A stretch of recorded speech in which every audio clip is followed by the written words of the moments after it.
Good morning, सुबह बखैर, सलाम है। प्रोग्राम जागो लाहौर के साथ मैं हूँ इस प्रोग्राम की मेजबान सिद्रा मुनीर। उम्मीद है कि आप सब लोग जहाँ कहीं भी होंगे बिल्कुल ठीक ठाक होंगे। नाज़रीन, कोरोना वायरस की दूसरी लहर हर गुजरते दिन के साथ शिद्दत पकड़ती जा रही है और शहरियों की लापरवाही भी बढ़ती जा रही है।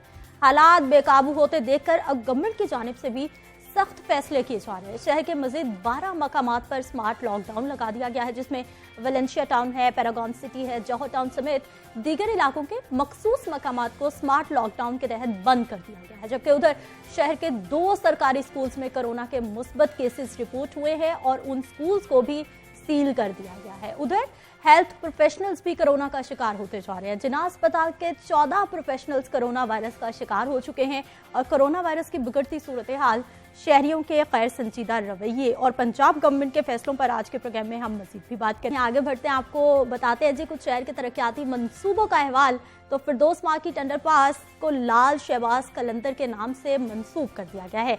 औलिया कराम को खराज अकीदत पेश करने के लिए अंडरपास पर एक और यादगार भी तामीर की जाएगी और PHA ने 47 लाख रुपए से ब्यूटिफिकेशन का प्लान भी तैयार कर लिया। रिपोर्ट में देखते हैं।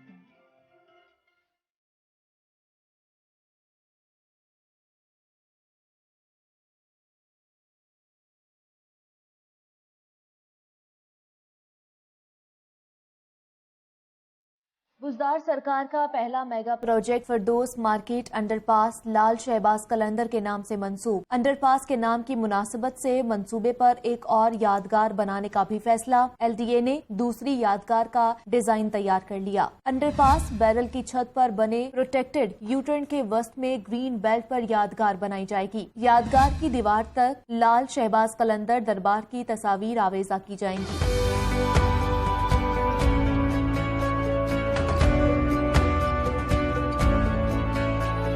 LDA ने अंडरपास की दूसरी यादगार की तामीर के लिए काम का आगाज कर दिया। अंडरपास की इफ्तिताही तकरीब के बाद यादगार की तामीर मुकम्मल की जाएगी। प्रोटेक्टेड यूटर्न और यादगार की खूबसूरती के लिए खजूर के दरख्त लगाए जाएंगे।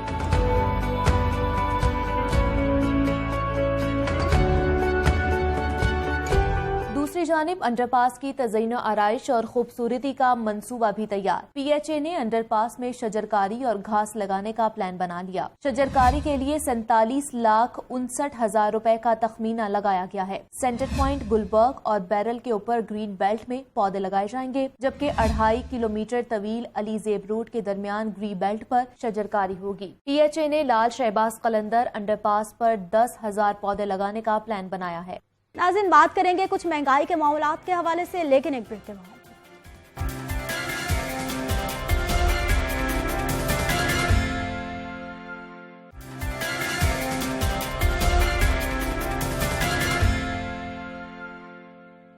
प्रोग्राम में एक बार फिर से आपको खुश आमदीद कहते हैं। नाज़रीन, महंगाई हम सबका मुश्तरका मसला बन चुका है और महंगाई का जिन बादस्तूर बेकाबू है। हुकूमत एक चीज़ की कीमत पर काबू पाती है तो दूसरी चीज़ की कीमत बढ़ना शुरू हो जाती है। आटे के बहरान पर काबू पाती है तो चीनी का बहरान पैदा हो जाता है। चीनी पर काबू पाई जाता है तो कोई नया बहरान आ खड़ा होता है। और अब मौसमी सब्जियां और सब्ज मसाला जात आवाम की पहुंच से दूर होने लगे हैं। 1 दर्जन अंडों की कीमत 180 रुपए तक पहुंच चुकी है, जबकि ब्रॉयलर गोश्त की बात की जाए तो ब्रॉयलर की कीमत 300 से भी तजावज कर चुकी है। सरकारी निर्खनामे में 8 सब्जियां महंगी कर दी गई हैं, जबकि सरकारी निर्खनामों में इजाफा तो एक तरफ दुकानदारों के मनमाने रेट्स ने आवाम का जीना मुहाल करके रख दिया और रेट लिस्ट पर अमल दरामद इंतजामिया के बस में दिखाई नहीं दे रहा। बढ़ती महंगाई पर आवाम दुहाइयां दे रही है कि मकामी पैदावार के बावजूद सब्जियां महंगी क्यों हो रही हैं। कुछ भी सस्ता नहीं रहा। हुकूमत अशिया ज़रूरिया की कीमतों में रिलीफ दे, ये भी मुतालबा किया जा रहा है। जबकि महंगाई के खिलाफ हुकूमती इक़दामात की अगर हम बात करते हैं तो हुकूमत महंगाई पर काबू पाने के लिए एड़ी चोटी का जोर लगाती दिखाई दे रही है। पंजाब हुकूमत नाजायज़ मुनाफाखोरों के खिलाफ इन एक्शन है। रवां माह अगर हम कार्रवाइयों के हवाले से बात करते हैं तो गरां फरोशी पर 465 अफराद गिरफ्तार हुए हैं, 451 मुकदमात दर्ज हुए हैं, ओवर चार्जिंग पर 2 करोड़ रुपए के जुर्माने भी किए गए हैं। गुज़िश्ता कई माह से दरपेश आटा और चीनी बहरान पर किसी हद तक काबू पा लिया गया है और आटे और चीनी की फराहमी की सूरत हाल में बेहतरी दिखाई दे रही है। 10 और 20 किलो आटे का थैला सरकारी निर्खों पर अब दस्तयाब है, लेकिन आवाम को रिलीफ अभी भी नहीं मिल पा रहा, क्योंकि आटा और चीनी का बहरान कुछ टला है तो सब्जियां और गोश्त की कीमत में इजाफा हो गया है। सब्जियों और मसाला जात के हवाले से मार्केट की क्या सूरत हाल है, महंगाई पर काबू पाने के लिए क्या क्या इकदाम किए जा रहे हैं, ये जो तमाम कार्रवाइयाँ की जा रही हैं, गिरफ्तारियाँ की जा रही हैं, मुकदमात दर्ज किए जा रहे हैं, इसका मार्केट पे क्या असर हो रहा है, बात करेंगे। हमारे साथ मौजूद है नुमाइंदा लाहौर न्यूज़ अब्दुल कादिर मदनी। अब्दुल कादिर, प्रोग्राम में हम आपको खुश आमदीद कहते हैं। सबसे पहले हमें ये बताइए कि 8 सब्जियाँ महंगी हो गई हैं, आज कुछ सस्ता हुआ? नहीं, सस्ता जो हुआ है वो सिर्फ कागज़ों की हद तक सस्ता हुआ है, क्योंकि अगर सब्जियों की कीमतों की बात की जाए तो आज 8 सब्जियां जो हैं वो महंगी की गई और अदरक एक बार फिर आज महंगा हुआ है। रोज़ाना की बुनियाद पे कीमतें जो हैं वो बढ़ रही हैं। और अगर मसाला जात की बात की जाए जिसमें प्याज, टमाटर, लहसुन शामिल है, क्योंकि आज अदरक जो है वो 10 रुपये महंगा हो गया, तो इस तरह ये नहीं कह सकते कि अदरक की कीमत मुस्तहकम है। प्याज की कीमत जो है वो मुस्तहकम है, गुज़िश्ता को तकरीबन 4 दिन से 68 रुपये फ़ी किलो सरकारी नरकनामों में मुकर्रर है। लेकिन ग्राउंड रियलिटी या ज़मीनी हक़ाइक़ ये हैं कि प्याज जो है वो शहरियों को 90 रुपये फ़ी किलो तक, और अगर खुश्क जिसे दर्जावल का प्याज कहते हैं वो 100 रुपये किलो तक फ़रोख्त किया जा रहा है। टमाटर जो है वो आज को 5 रुपये जो है वो सरकारी नरकनामों में सस्ते हुए हैं, 150 रुपये से कम करके 145 रुपये फ़ी किलो मुकर्रर किए गए। लेकिन ये 5 रुपए की जो कमी है वो मार्केट में दिखाई नहीं दे रही, क्योंकि मार्केट में बदस्तूर टमाटर जो है 160 से 170 है। अगर तो ये 145 पे भी आ जाता है तो 145 रुपए किलो दर्जा अव्वल का टमाटर जो है वो शहरियों के लिए। अब्दुल कादिर, इस पर हम मजीद भी बात करते हैं। जो अभी हमें ज्वाइन किया है नज़ीर चौहान साहब हमारे साथ मौजूद हैं, पाकिस्तान तहरीक इंसाफ से आपका ताल्लुक है। सर, आपको प्रोग्राम में खुश आमदीद कहते हैं। नज़ीर साहब, बताइएगा, कुछ आटा और चीनी के मामला हमने देखा है कि कुछ बेहतर हो गए हैं, लेकिन दूसरी जानिब सब्जियां बहुत महंगी हो गई हैं।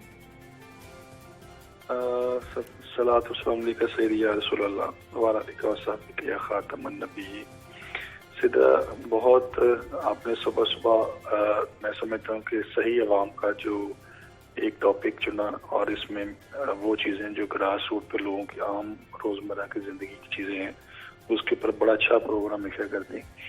एक्चुअली देखें, इस मुल्क के अंदर हमारी तमाम चीज़ें अल्लाह का शुक्र अल्लाह ने हमें खुद दी हुई हैं। हमें कनोला अपने हमारे इस मुल्क का है, हम घी बनाते हैं। बनास्पति हमारे इस मुल्क का, हम अपनी गंदम, आटा, चीनी, चावल, मैंने कहा तमाम चीज़ें अल्लाह ताला ने हमें इस मुल्क में दी हुई हैं। अनफॉर्चुनेटली ये है कि हम जब आगे इन चीज़ों को लेके स्प्रेड करते हैं मार्केट में या मंडियों में आता है, तो वहाँ पर एक माफियाज भी बैठे हैं जो अपने रेट के ऊपर जाकर चीज़ों को सेल करते हैं। जैसे अभी मेरे भाई बता रहे थे आपको कि जो हमने रेट निकाले होते हैं वो मार्केट से बहुत रीजनेबल होते हैं। और अल्हम्दुलिल्लाह यही वजह थी कि आपने देखा होगा कि अवाम और कौम पे जब सब इकट्ठे हो जाए ना एक जगह पर, तो मैं समझता हूँ महंगाई का जिन उस वक्त काबू होगा जब मिनासिल कौम, आप, मैं, मीडिया और आप सब अवाम जो ये परचेज करते हैं एक रुक जाए, खड़े हो जाए इस चीज़ पे कि जब ये रेट हमें गवर्नमेंट ने अनाउंस किया है तो आप किस तरह से इतने पैसे इसके चार्ज कर सकते हैं। आपको याद होगा कि लास्ट टाइम ये कंपेन चली थी और लोगों के मैंगो के ऊपर कि लोगों के फल जो थे, जो फ्रूट थे, वो इसी तरह गल सड़ के तबाह हो गए थे कि जब लोगों ने फल लेने बंद कर दिए थे।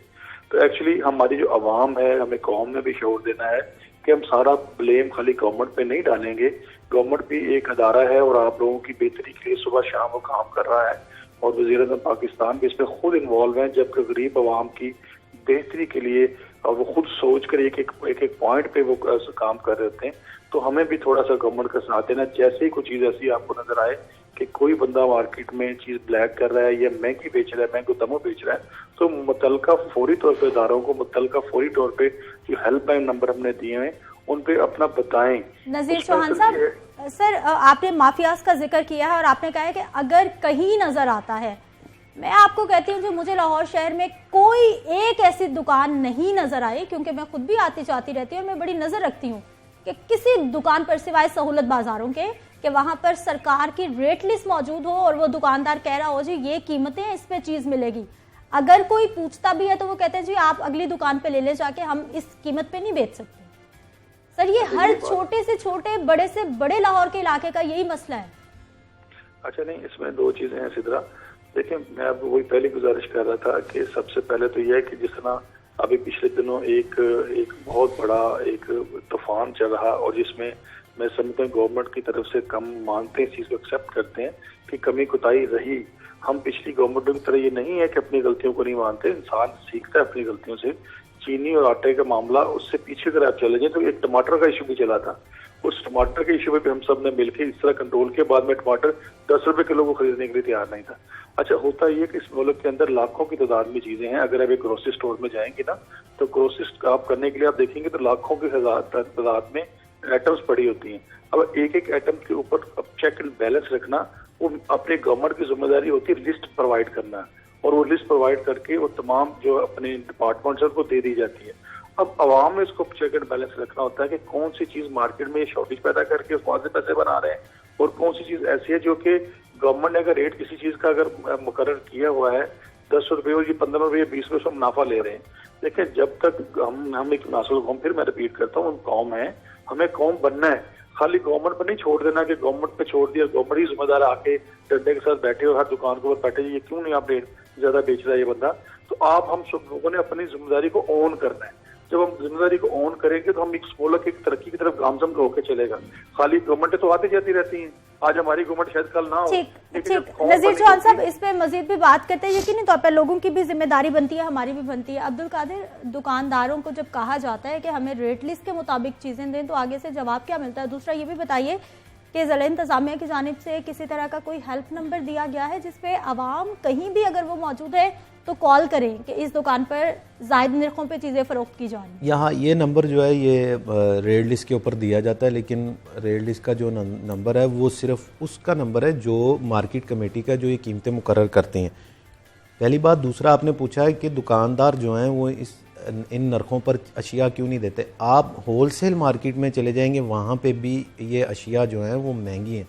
एक कीमत है परचून की रेट लिस्ट होती है, एक होलसेल जिसे थोक रेट लिस्ट कहते हैं। ये दो अलग अलग हैं। एक दुकानदारों के लिए रेट लिस्ट है, एक जो है वो आवाम के लिए। दोनों पे अमल दरामद नहीं हो रहा। और जब भी हुकूमती या इंतजामिया से पूछा जाए, सरकार के रेट लिस्ट जारी तो किए जाते हैं, लेकिन जब इम्प्लीमेंटेशन नहीं होता तो वो एक क्वेश्चन मार्क बन जाता है। हमें जवान कीजिए, काजी सईद साहब हमारे साथ मौजूद है, सीनियर तज्जियाकार है। काजी साहब, प्रोग्राम में आपको खुश आमदीद कहते हैं। सर, ये महंगाई पे हम बात कर रहे हैं। चिकन की कीमत 1 किलो 300 से तजावज़ कर चुकी है। टमाटर 150 रुपये किलो तक बेचे जा रहे हैं। आलू, जिसे कहा जाता है कि हर सब्जी के साथ फिट कर लिया जाता है, कोई थोड़ी सब्जी की क्वांटिटी भी बढ़ जाती है, 105 रुपये किलो पहुंच गए। हमारे दिहाड़ीदार, मजदूर, मिडिल क्लास तबका क्या इस महंगाई में आसानी से गुजर बसर कर सकता है? कभी भी आसानी से गुजर बसर उनकी नहीं होती रही, ना होती रही होगी। लेकिन बात समझने की ये है, और जो हम समझ नहीं पाते, कि जिस माशी निज़ाम में हम रहते हैं वो जिस बीमारी का शिकार है उसे स्टैगफ्लेशन कहते हैं। ये स्टैग्नेशन और इन्फ्लेशन को मिला के एक इस्तिलाह है। और स्टैगफ्लेशन ये होती है कि एक तरफ पैदावार नहीं बढ़ती, दूसरी तरफ कीमतें बढ़ रही होती हैं। और इसको चूंकि हम बड़े सतही से इसके करते हैं, और हम मजिस्ट्रेट और डीसी और ये इस चीजों को डाला हुआ है। बुनियादी नकायस और बुनियादी खामी ये है कि इस निज़ाम के अंदर जो प्राइसेस हैं वो आपने मार्केट फोर्सेस पर छोड़ दिए हैं। मईशत को सरकार से लेकर पूरे का पूरा जो है वो एक निजी शोबे को दे दिया गया है। अच्छा, अब और ये जो हम यानी एक जुज़वी तौर पर चीजों को उठा लेते हैं। सवाल ये है कि जब रियासत और जो हुकूमत है वो उसने हाथ ही साफ कर लिए। क्या ये कितने अरसे से सुन रहे हैं? पीपल्स पार्टी की गवर्नमेंट, मुस्लिम लीग नून की गवर्नमेंट, उसके आगे मुझे याद है जब पिछली गवर्नमेंट आई थी तो इसहाक डार साहब ने ये कहा था, उनसे कीमत के बारे में पूछा गया तो उन्होंने कहा भाई हमसे क्यों पूछते हो, हम कोई सोशलिस्ट स्टेट है, कीमतें मंडी तय करती है। यही बात सुप्रीम कोर्ट में गई जब राणा भगवान दास साहब की जो रिपोर्ट आई कि पेट्रोल की कीमतों के बारे में, तो उनका जी आपका क्या ताल्लुक। तो बात ये है, ये सिस्टेमिक फेलियर है, निजामाती फेलियर है। यहाँ कोई भी होगा तो यही होगा। मिसाल के तौर पे पेट्रोल की कीमत, पहले आप बजट बनाते थे, 1 साल चलता था, 1 साल तक कीमतें थी, स्टेबल था, निजाम में स्टेबिलिटी थी। आज रिसेशन है, जुबूहाली है, 1 महीने में आपको पेट्रोल की कीमत बदलनी पड़ती है। पेट्रोल की कीमत बदलती है। कैसा, मुझे ये बताइएगा सर, आपने कितनी हुकूमतें आई, कितनी गई, आपने देखा भी, हालात भी देखे, महंगाई भी बढ़ी, इस हवाले से हमारे जो हुकूमती नुमाइंदगान है वो भी बात करते हैं। सर, जिस रास्ते पर इस वक्त पीटीआई गवर्नमेंट है महंगाई को कंट्रोल करने के हवाले से, क्या ये रास्ता मंजिल पर पहुंचा देगा? क्या ये रास्ता महंगाई को कंट्रोल करने के लिए ठीक होगा? क्या मैकेनिज्म को बदलने के लिए काम हो रहा है? इसको जरा थोड़ा और वसी कर लें, पीटीआई के साथ सारी हुक्मरान इशराफिया को शामिल कर लें जी। ये सारे जिस रास्ते पे चल रहे हैं, पहली बात तो ये एक ही रास्ता है, इसी पे पीपल्स पार्टी चल रही थी, इसी रास्ते पे मुस्लिम लीग नून चल रही थी, इसी पे पीटीआई भी अब चल रही है। एक तो ये बात मैं अर्ज कर दूं। दूसरा सवाल का आपका हिस्सा कि इस रास्ते पर चल के अवाम तो महंगाई की खाई में गिरते ही रहेंगे, मुनाफाखोरी होती रहेगी, दौलत नीचे से ऊपर की तरफ जाती रही। इस वक्त वेस्ट में क्या हो रहा है, क्या प्रॉब्लम है?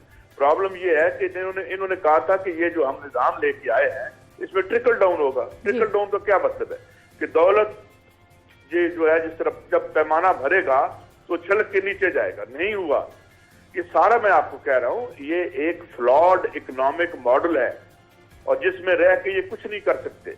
ठीक, नजीर चौहान साहब भी हमारे साथ मौजूद हैं, उनसे मैं इसी पॉइंट पे बात करना चाह रही हूँ। नजीर चौहान साहब, वजीर आजम साहब कह रहे हैं कि अनकरीब महंगाई को कंट्रोल कर लिया जाएगा, लेकिन ये हमारे सीनियर तज्जियाकार हैं, हमारे साथ ही मौजूद है, इनको लग रहा है कि जो सिस्टम चल रहा है सारी गवर्नमेंट्स उसी डगर पे हैं, ये रास्ता मंजिल पर नहीं पहुंचा सकता। आप देखें, काजी साहब का माशाल्लाह वसी तजर्बा है जी, उस पर अपनी नजर रखते हैं, फोकस हैं। लेकिन मैं यहाँ पर जब इस अपनी गवर्नमेंट की और वज़ीर-ए-आज़म पाकिस्तान की तरफ बात करूँ तो अगर आप देखें तो ये पहली दफा कल हुआ कि कल छोटा जो ताजिर था फैसलाबाद में जब वज़ीर-ए-आज़म पाकिस्तान वहाँ ओपनिंग करने गए हैं तो उन लोगों ने, मैं समझता हूँ छोटे ताजिरों ने, जो छोटी इंडस्ट्री थी, उन्होंने अपने दिल से और जो दुआएं और जिस तरह से वो उनके अंदर जोश और जज्बा और जलवला था कि हम जिंदगी में पहली दफा हमारी जो रिवाइज हुई है मिशी अपना छोटी इंडस्ट्री, ये कभी पाकिस्तान में कभी हिस्ट्री में कभी ऐसे नहीं हुआ। और ये वो वजह है। देखिए, इसमें टाइम दरकार होता है, जितना कोई भी काम करने के लिए, इनिशिएटिव लेने के लिए। सर, आधा टाइम गुजर चुका पीटीआई गवर्नमेंट का। अच्छा, मेरी गुजारिश सुन लीजिए। बेशक हमारा टाइम गुजर चुका, आने वाले वक्त में कौम ने फैसला करना है कि किसको किस तरह से टाइम गुजारा, किसने क्या किया, उसकी फिक्र में अभी भी नहीं है। अभी हमें सिर्फ फिक्र है मुल्क की। अच्छा, मकसद ये कहने का है कि चाहे वो रोटी है, आटा है, कपड़ा है, जो कुछ भी है, इन चीजों को तमाम के तमाम अदारे जब तक मजबूत नहीं होंगे, कोई भी सिस्टम मुल्क का नहीं चल सकता। अगर मैं बैठ के या आप इधर बैठ के तज्जिया कर दें और अभी उठ के चले जाएं और उसके बाद चीजें उधर की उधर रह जाएं, तो करेगा कौन? सिस्टम को बनाने के लिए, जिस तरह हम ये डिस्कस कर रहे हैं इस मुल्क के लिए बेहतरी के लिए कि किस तरह चीजों को बेहतर किया जाना है, कोई तो दायरा सुन रहा होगा ना हमारी बात को, इसलिए हम डिस्कस कर रहे हैं ना कि अवाम को बता रहे हैं कि अगले वोटों के अंदर आपने इनको हरा देना और इनको जिता देना है। हमारी सोच सिर्फ ये डिबेट करने की कि हम कहाँ पे वो फ्लॉज हैं, कहाँ पे वो कमियां हैं, कि हमारे वो दायरे जो मुतल्लिका इन तमाम चीजों को ठीक कर सकते हैं वो सुने और अपनी चीजों को बेटरमेंट में लेके बेहतरी करें। नजीर साहब, आपको यही पॉइंट मैं काजी सईद साहब के आगे रखना चाहूंगी। काजी साहब, सवाल मेरा फिर वही है, अब बात आ गई है इदारों की इस्लाहात के हवाले से, तब्दीली के हवाले से। जिस रास्ते पर पीटीआई गवर्नमेंट है, ये पहुंचाएगा तब्दीली की मंजिल पर? ये लाएगा इदारों में इस्लाहात, या अभी तक किसी इदारे में आपने देखा कि इस्लाहात आई, तब्दीली आई? बात ये है कि जब से पीटीआई जब किसी खला में तो हुकूमत कर नहीं रही जी, इसमें एक पैटर्न 1980 से हम एक पैटर्न देख रहे थे कि रियासत की मुदाखलत जो है वो कम से कम होती चली गई। मुस्लिम लीग नून ने 100 बड़े इदारे बेचे, जिसमें से 99% बंद हो गए, उन पे हाउसिंग सोसाइटियां बन गई। अब इस गवर्नमेंट ने भी जो है उसी, क्योंकि हफीज शेख साहब का एक खास माइंड सेट है, वो साबका मुलाजिम है IMF और वर्ल्ड बैंक के, वो उन्हीं के नुमाइंदे हैं यहाँ पर। पीपल्स पार्टी में भी यही थे यहाँ पे। और मुझे लगता है खान साहब को किसी हद तक रियलाइजेशन शायद हो भी गई हो कि ये जो सारा सिलसिला है, ये जो सारा खेल है, ये जो सारी बिसात बिछी हुई है, इसमें आप जो है वो उस रास्ते से नहीं पहुंच सकते जहां ये जो IMF और वर्ल्ड बैंक की रेसिपीज हैं। कोई एक दुनिया का मुल्क नहीं है जिसने IMF और वर्ल्ड बैंक पर रिलाय करके तो वो तरक्की की हो। जिन लोगों ने, मैं मिसालें देता हूँ, यहाँ पे 2-3 मुल्कों ने जान छुड़ाई इनसे। एक बोलीविया दुनिया का गरीब तरीन मुल्क है, अभी फिर वही पार्टी जीती है, उसने इनको निकाला। इनके जो प्रॉफिट्स थे वो 2080 थे, उसको उलट किया, 80% रिटेन किया, 20% दिया जो बाहर की कंपनियां काम कर। मैं ज्यादा इसको कॉम्प्लिकेटेड नहीं बनाना चाहता, मगर मैं सिर्फ इतना अर्ज कर, इमरान खान हो या कोई और आदमी हो, एक बहुत इनकलाबी तब्दीली चाहिए nothing less than revolution can save us. ये जिधर हमें लेके जा रहे हैं, ये जो इनकी रेसिपी है, आप मुझे बताएं, इस साल 97% वसूलियों का तो सारे का सारा जो है वो हमारा डेट सर्विसिंग में चला गया। हमने 2 सालों में और मैं इमरान अकेले को नहीं कह रहा, मुझे ये बताएं, 95 बिलियन डॉलर का कर्जा छोड़ के गए थे वो, आज 113 बिलियन डॉलर है या इससे कुछ जायद होगा, और 31 अरब डॉलर हमें पे किया है। यानी 31 अरब डॉलर पे करने के बाद भी हमारे कर्जे में जो इजाफा है वो तकरीबन 13 जमा 5 करे कितना बनता है, 18 बिलियन डॉलर का हमें इजाफा हो गया।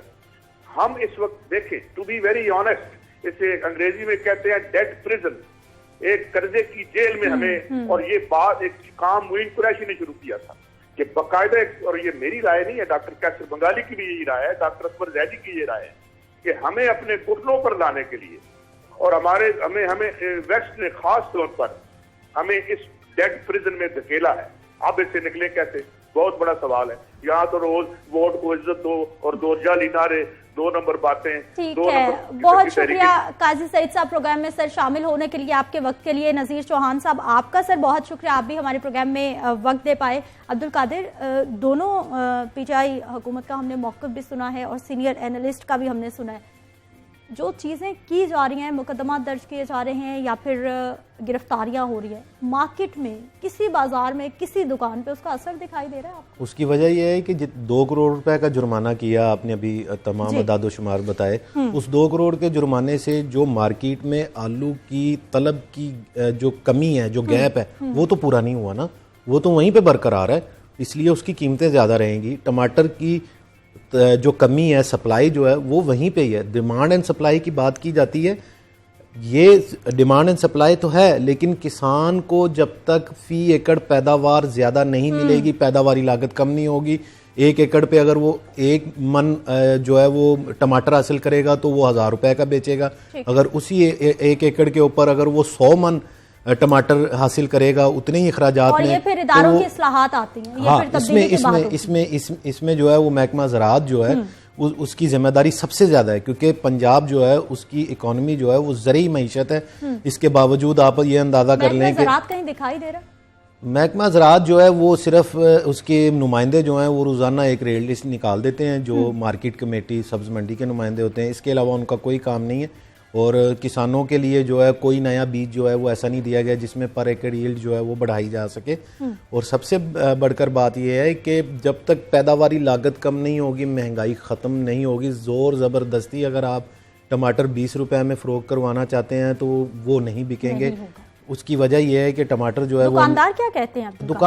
दुकानदारों का सिर्फ एक मौक़िफ़ है कि हमें सस्ती अशिया हुकूमत दे दे, हम सस्ते दामों बेच देंगे। अब यहाँ पर आलू की जो कीमत सरकारी नरखनामों में, नए आलू की कीमत जो नई फसल की कीमत है वो 105 रुपए है, और सब्जी फरोश ये कहता है कि मार्केट में तो 150 रुपए आप बता रहे थे कि बिल्कुल, सब्जी फरोश ये कहता है कि मुझे 140-135 रुपए में मिल रहा है, उसकी मैंने ट्रांसपोर्टेशन भी करनी है, अपना पेट भी पालना है, दुकान का किराया भी देना है, मैं 105 में कैसे फरोख्त कर सकूं? 105 में किसी सूरत भी नहीं बिक सकेगा, जुर्माने होते रहेंगे, मुकदमात होते रहेंगे।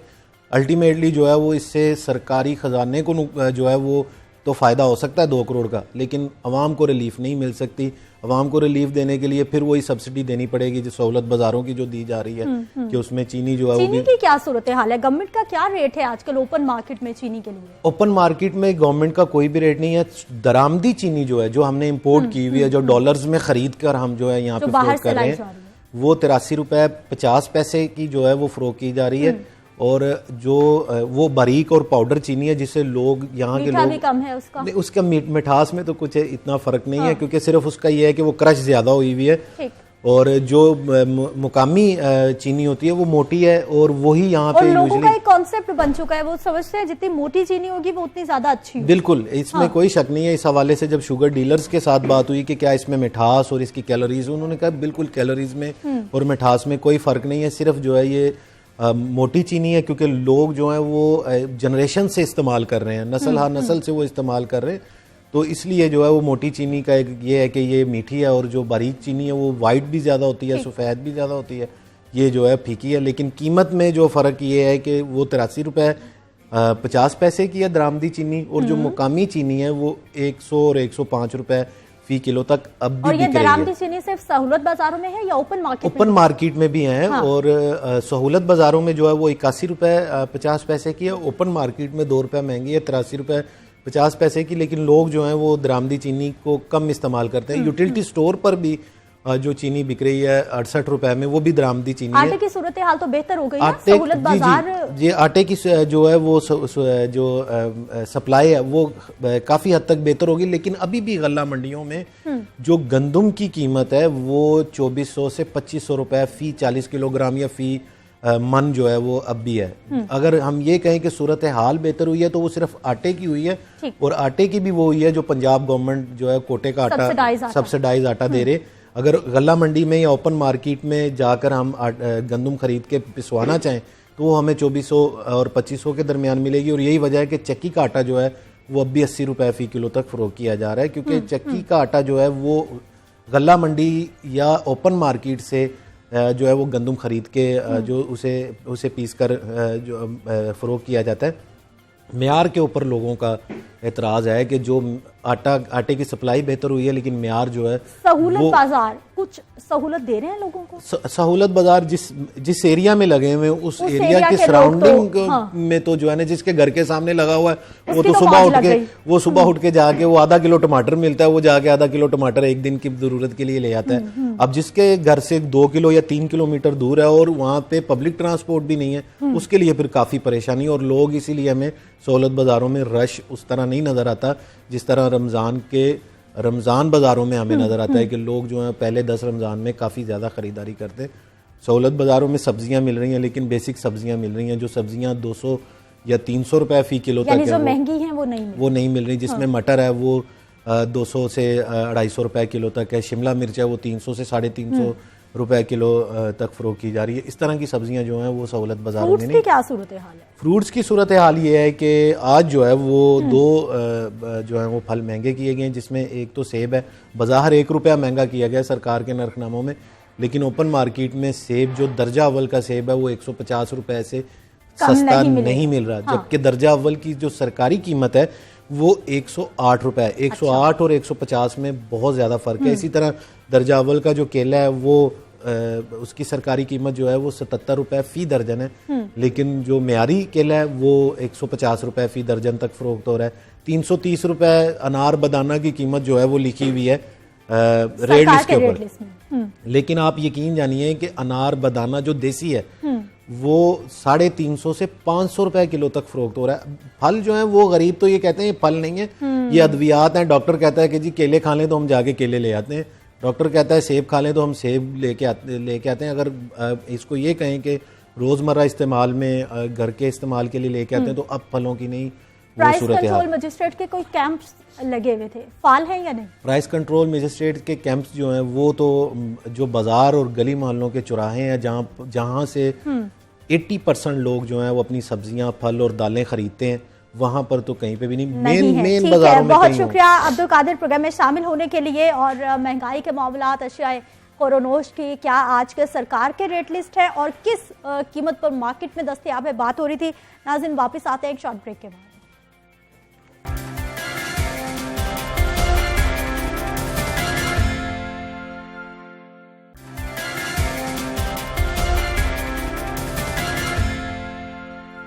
प्रोग्राम में एक बार फिर से आपको खुशामदीद कहते हैं। नाज़रीन कुछ बात करेंगे कुछ लाहौर के तरक्याती मंसूबों के हवाले से, तो जहन में बस एक ही जुमला आता है, कुफ्र टूटा खुदा खुदा करके। बुज़दार सरकार के कामों में फुर्ती आ ही गई है और अब एक के बाद दूसरे मंसूबे के फीते काटने का प्लान तैयार किया जा रहा है। ठोकर न्याज बेग पर बनने वाले बाबे लाहौर का आज इफ्तिताह किया जाएगा, जबकि LDA मंसूबे के इफ्तिताह के हवाले से तैयारियों में भी मसरूफ है, हाथ में शक्ल दे रहा है। ठोकर न्याज बेग पर कारपेटिंग भी मुकम्मल कर ली गई है और ठोकर न्याज बेग पर 60 फीट बुलंद और 130 फीट चौड़ा दरवाजा तामीर किया गया है, जिसे बाबे लाहौर का नाम दिया गया है। इफ्तिताही तकरीब आज रात को सजाई जाएगी, जिसके दौरान वज़ीर आला पंजाब सरदार उस्मान बुज़दार बाबे लाहौर का बाकायदा इफ्तिताह करेंगे। इफ्तिताही तकरीब में VC LDA समेत दीगर अफसरान भी शरीक होंगे और दूसरी जानिब ट्रैफिक के दबाव पर काबू पाने के लिए बुज़दार हुकूमत का पहला तरक्याती मंसूबा फिरदौस मार्केट अंडरपास तकमील के आखिरी मराहिल में दाखिल हो चुका है और शहर में पहला 540 मीटर तवील फिरदौस मार्केट अंडरपास का इफ्तिताह 20 नवंबर यानी कि कल होने जा रहा है और इस हवाले से डीजीएलडी ने बाकायदा ऐलान भी कर दिया है। इस मंसूबे के हवाले से मजीद बात करें तो वजीर आला उस्मान बुज़दार ने अपनी हुकूमत के पहले अंडरपास की तामीर का संगे बुनियाद 18 मई 2020 को रखा। मंसूबे पर मजमूई तौर पर 1 अरब 746 करोड़ और तामीराती लागत का तखमीना 1 अरब 9 करोड़ रुपए लगाया गया। हुकूमत ने टेंडरिंग के जरिए तामीराती लागत में 13 करोड़ की खतीर रकम की बचत की और तामीराती लागत 96 करोड़ रुपए तक जा पहुंची है। 2 रोया अंडरपास 540 मीटर तवील है और दोनों तरफ से 2 लेन पर मुश्तमिल है। बारिशी पानी के अखराज के लिए खसूसी इकदाम भी किए गए हैं। मंसूबे के लिए 7 कैनाल अराजी एक्वायर की गई है। अंडरपास की तामीर के लिए 3 माह की डेडलाइन दी गई थी मगर 5 डेडलाइन पर भी मंसूबा मुकम्मल नहीं हो पाया था। पहली डेडलाइन 6 सितंबर, दूसरी 15 सितंबर, तीसरी 6 अक्टूबर, चौथी 15 अक्टूबर और 5वीं 30 नवंबर दी गई। लेकिन अब डीजीएलडी अहमद अजीज तारड़ ने इफ्तिताह के लिए बाकायदा 20 नवंबर की तारीख का ऐलान किया है, यानी इस मंसूबे का काम मुकम्मल करके कल इसका इफ्तिताह हो जाएगा। बात करेंगे, हमारे साथ मौजूद है नुमाइंदा लाहौर न्यूज़ शेख ज़ैनुल आबिदीन। शेख ज़ैन, प्रोग्राम में आपको खुश आमदीद कहते हैं। आखिर एक के बाद दूसरे मंसूबे का फीता कटने वाला है। बिल्कुल ऐसे ही है। बड़ा अच्छा आपने जुमला इस्तेमाल किया कि कुफर टूटा खुदा खुदा करके। बड़ा लोगों ने इंतज़ार किया है इस प्रोजेक्ट को मुकम्मल होने के लिए। एक बाबे लाहौर है, ये ठोकर न्याज बेग के मुकाम पे बनाया गया आराइशी दरवाज़ा शहर लाहौर का पहला।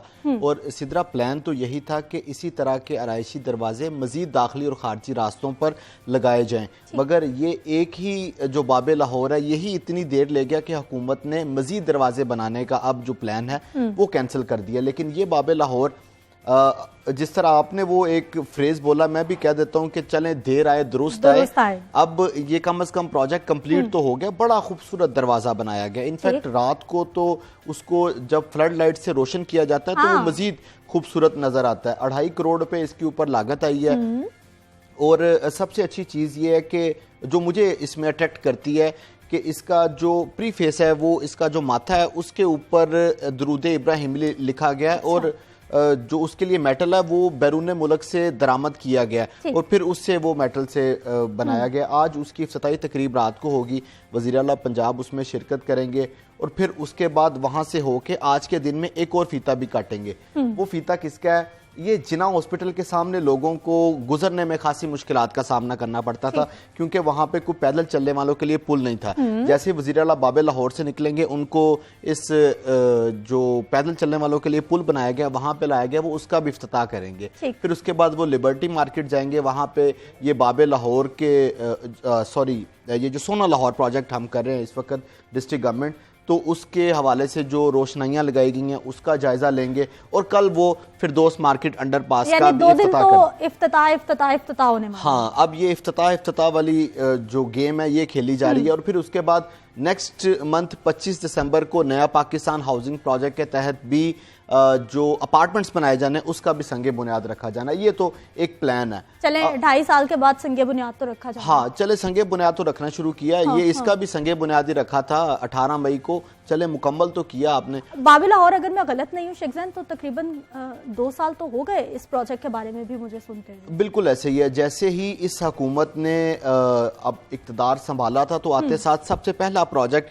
ये बाबे लाहौर ही अनाउंस किया गया था, लेकिन उसको मुकम्मल करने में ऐसी टेक्निकलिटीज आई, फिर उसके ऊपर नैब की तरफ से तहकीकात का आगाज कर दिया गया। फिर 60 फीट के ऊपर जाके शटरिंग करना और काम करना फिजिबल ही नहीं था। इनफैक्ट उसकी प्लानिंग ही ठीक नहीं की गई। यही वजह है कि ये 6 माह का प्रोजेक्ट 2 साल तक पहुंच गया। अब वो बात करते हैं बुज़दार सरकार के पहले मेगा प्रोजेक्ट फिरदौस मार्केट अंडरपास की। तो वो आपने बड़ा अच्छा बता दिया कि 5 डेडलाइन गुजर गई, मुकम्मल नहीं हुआ। अच्छा, मुझे अब लगता है, मैं सिदरा रात को भी इनफैक्ट लेट नाइट उधर था, ऑब्जर्व कर रहा था, मुझे अभी भी ऐसा लगता है, हालांकि परसों है, ये काम अभी भी मुकम्मल नहीं होना। अच्छा। हाँ, मुझे लगता है कि तो ये क्या अधूरा इफ्तिताह हो जाएगा? हाँ, मुझे ऐसा महसूस होता है कि ये अधूरा इफ्तिताह हो जाएगा। नो डाउट, जैसे जब वज़ीर आला साहब ने दौरा किया उसके बाद उन्होंने एक्शन लिया, डीजीएलडीए को शोकस किया, साबिक चीफ इंजीनियर को ओहदे से हटाया, उसके बाद काम की रफ्तार काबिल तहसीन है। हाँ, डीजीएलडीए अहमद अजीज तारड़ रोजाना की बुनियाद पे वहां 3 दफा दौरा करते हैं। उन्होंने अपना कैंप ऑफिस बना दिया, हत्ता के मजदूर ईंटें लगा रहे होते हैं तो वो सड़क के ऊपर खड़े होते हैं कि जल्दी जल्दी कर लें। चीफ इंजीनियर अब्दुल रज़ाक चौहान जो नए लगे हैं वो दिन रात उधर ही है। पूरा LDA का शोबा इंजीनियरिंग फिरदौस मार्केट अंडरपास पे लगा दिया गया, तमाम दफ्तरी काम चलिए शेख ज़ैन, आप जिनकी तारीफें कर रहे हैं, हमारे साथ ही मौजूद है अब्दुल रज़ाक चौहान साहब, चीफ इंजीनियर LDA हमारे साथ मौजूद है। सर, प्रोग्राम में आपको खुश आमदीद कहते हैं, बहुत शुक्रिया आपके वक्त का। अब्दुल रज़ाक साहब, आज बाबे लाहौर का इफ्तिताह होने जा रहा है, कल बताया जा रहा है कि फिरदौस मार्केट अंडरपास का इफ्तिताह होने जा रहा है। मंसूबे दोनों मुकम्मल हो गए हैं 100%? जी अल्हम्दुलिल्लाह, बहुत शुक्रिया मैडम आपका, आपने मुझे टाइम दिया, बुलाया। तो ये है कि बाबे लाहौर का आज इंशाल्लाह ताला CM साहब इसका कर रहे हैं और ये 100% मुकम्मल है। हर तरह से लाइटिंग शेडिंग हुई है, मुकम्मल हो चुका है। इधर भी सारा प्रोजेक्ट हमारा मुकम्मल है, फिनिशिंग वगैरह है, सफाइयाँ वगैरह कर रहे हैं, सिटिंग अरेंजमेंट किया हुआ, लाइटिंग शेडिंग की है मुकम्मल। ये शेख ज़ैन साहब रात विजिट करके गए हैं, सारी इन्होंने फोटोग्राफी भी की है।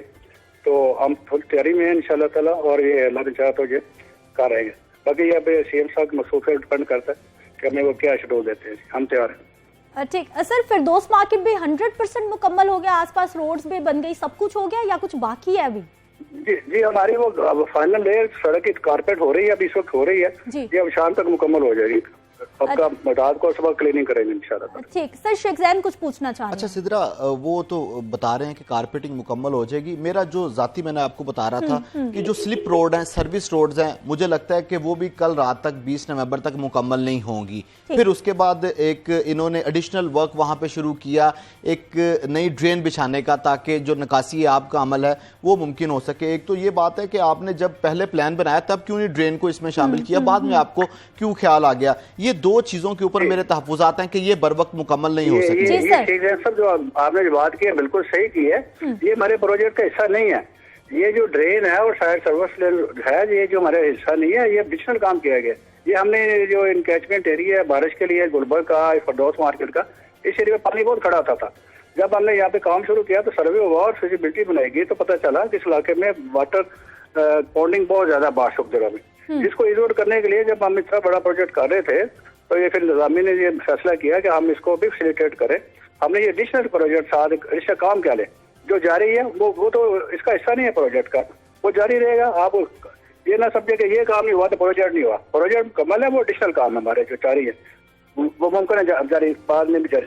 तो सर एडिशनल काम जो है वो कब तक मुकम्मल हो जाएगा? क्योंकि जब खुदाई है वहाँ पर लोगों को गुजरने में मुश्किलात होंगी, उसकी वजह से भी। जी सर, बात ये है जी, हमारा जो ऑब्जेक्ट है ना ये अंडरपास बनाने का, ये है ट्रैफिक फ्लो का, आबादी को दो इलाकों को आपस में मिलाना विद दो टर्निंग हिंड्रेस बैरल के जरिए। वो तो एक सर्विस ड्रेन है, उसका ट्रैफिक के साथ ताल्लुक नहीं है, वो पानी के बहाव के लिए ड्रेन बन रही है, ट्रैफिक की रुकावट नहीं है। लोगों को, पब्लिक को आने जाने में कोई प्रॉब्लम नहीं है, वो सहूलत 100% हमने प्रोवाइड कर दी है।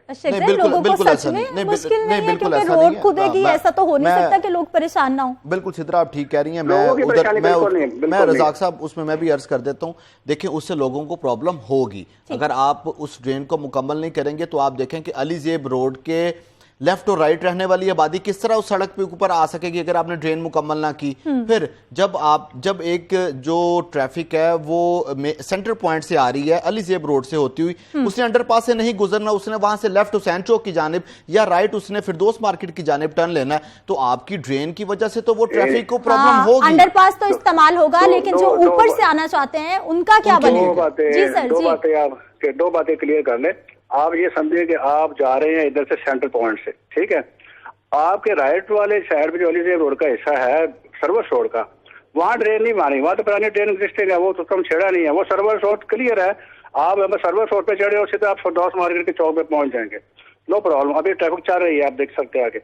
ओनली ड्रेन जो बन रही है वो लेफ्ट साइड पे बन रही है, वो लेफ्ट साइड बन रही है, वो सर्विस रोड का हिस्सा नहीं, वो लेदर से सर्विस रोड खुल जाएगी, सर्विस ड्रेन बनती रहेगी, उसका काम रिलेशनल है, वो नया काम आपको बताया, वो नया काम चलता रहेगा, उसमें ट्रैफिक में प्रॉब्लम नहीं आएगी इंशाल्लाह। सर ये एडिशनल काम ड्रेन बनाना शेख ज़ैन LDA ही बना रहा है, LDA की जिम्मेदारी है? जी ये LDA की ही जिम्मेदारी हो सकती है, लेकिन अब इसके एडिशनल जो इखराजात हैं, जो तखमीना है, वो इस प्रोजेक्ट के अंदर ऐड होगा, उसकी एक दोबारा से मंजूरी होगी। लेकिन मैं वही कह रहा हूँ सिद्रा, अभी ये जो ड्रेन के हवाले से फरमा रहे हैं, अब मैं आपको दोबारा क्लियर करता हूं कि जैसे अली ज़ेब रोड से आपने लेफ्ट टर्न लेना है हुसैन चौक की तरफ, बड़ी ट्रैफिक है वहां पे, तो सर ड्रेन का काम हो रहा है, अभी तक कारपेटिंग भी नहीं हो सकी। 20 नवंबर 2 दिन बाद जब मैं बताता हूँ शेख साहब जी, आप जब ट्रैफिक देखें, हमने जो बैरल से बाहर निकलते हो ना, जब हुसैन चौक जाना है, तो आगे हमने जो सर्विस रोड है उसको हमने सेपरेशन में नहीं डाला, आइसोलेट नहीं किया, हम वहाँ पे स्टार्ट में लगाए हैं। जो बंदा बैरियर से निकलेगा वो सर्विस रोड पे चढ़ जाएगा, वो सर्विस रोड पे कारपेट हो चुकी है। वो आपने कल देखी है, जो सैन चौक जाने के लिए सेंट्रल पॉइंट से सैन चौक जाने के लिए सेकंड की रुकावट नहीं, वहां से वो आप जा सकेंगे, वो सर्विस रोड आगे से कंटिन्यू है। ठीक, चौहान साहब हमें ये बताइए कि ये जो ड्रेन का काम हो रहा है ये कब तक मुकम्मल हो जाएगा?